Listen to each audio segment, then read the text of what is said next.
Welcome back. Today we're going to take a look at NiceHCK's DarkJade cable. And for those who aren't familiar with it, DarkJade was one of three cables that were released not all that long ago by NiceHCK, and I would call them premium-ish. They're definitely a little more upscale than their typical cables, and these are actually some of their other cables. So DarkJade was almost a flagship by price. There was a golden cable called Golden Fall, and a silver cable called White Crane. But DarkJade comes in this beautiful NiceHCK case, and it looks like this. So it's got a ton of buzzwords if you look it up online at the listing.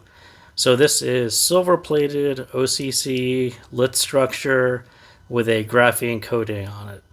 And if you look closely, you'll see all these little gray wires. Those are not graphene. Those are just grays to make it look unique and a little special and it differentiated from normal silver-plated OCC cable.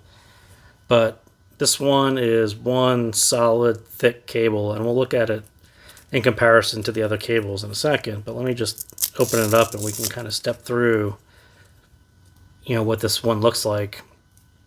So starting at, this is a 2.5 millimeter version. So again, these are NiceHCK. These are solid. These are copper plated connectors. The cable strands themselves. See if I can get this one to focus. Maybe not with that in my hand, but absolutely stunning when you actually look at this one up close and get personal with it like this. So 2.5-inch connector. The Y split. Again, this is plated copper. This is the slider. The slider will actually slide.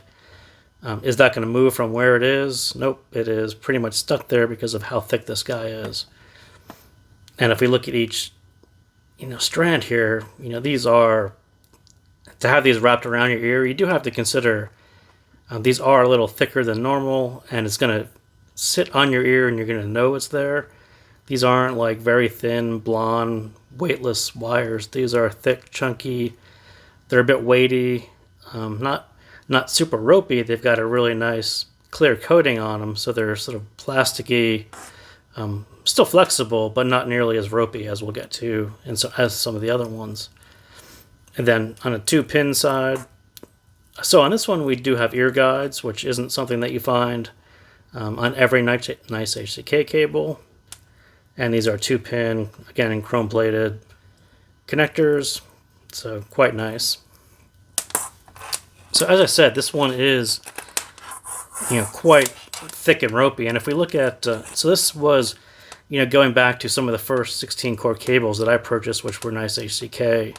When we look at this cable, this is the pre-C16 series, just the normal 16-core from NiceHCK, and you hold these sort of up close to each other, it gets you an idea of this. These are 16 cores, 16 strands, in a pretty tight braid. This one is it's not thin, but it's got a little heft to it, and it's also, but still quite flexible, which is actually quite nice. So, as far as a budget NiceHCK cable, something that looks a little more solid than your stock, but compared to DarkJade, you can kind of see the trade-off there. This one is a little softer, more subtle, and a little more flexible, a little less weight. DarkJade, quite thick. Compared to the 24-core, we'll have kind of the same issue. The 24-core against DarkJade, it's very similar because the 24-core is essentially just another strand on the 16-core, so it's about the same thickness as the 16-core. But again, this is the C24, and another absolutely stunning color combination. This is the C24-2, by the way.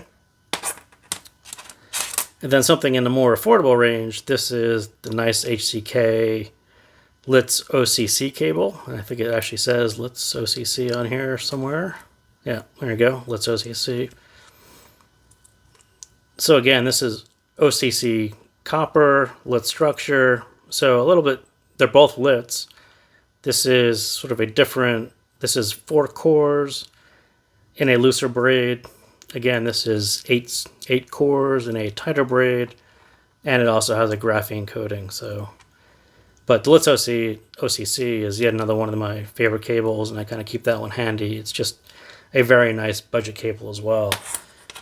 So against the hibiscus cable, this is a very popular, very affordable cable as well. And you can kind of see at this root side, the hibiscus is, again, it's actually kind of a thick strand itself, not quite as thick as DarkJade, but a looser braid as well. So then this is 4 cores, this is 8 cores, so it looks a little tighter, but strand wise they're actually not all that far apart. A little bit bigger on DarkJade. So what does my DarkJade sound like? For me, and the most recent IEM that I was dealing with was the KS1. So the KS1, and I talked about this in the review, it's got a little more bass than, not there should be, but it's got quite a lot of bass. And what DarkJade does is actually pull it back a little bit. It feels a little more controlled, and it just shifts maybe a little more body towards the midsection away from the bass. So I actually like the KS1 more with DarkJade, and I realize that DarkJade is about $100. The KS1 is about $18 or so. So yeah, it's a bit mismatched, but as far as do I prefer the KS1 with a little more controlled bass, knocked down just a little bit more on the DarkJade, I do. So we'll have to see how DarkJade works on some other sets, but that's just the one that I happen to be listening to lately. So that's some thoughts. I wouldn't put the DarkJade in the lower emphasis category. I think it's definitely going to lie in the more mids and upper range emphasis, as opposed to adding anything to the low end. It didn't seem to do that for me, but that's about it. Thank you guys for watching, and I will see you next time.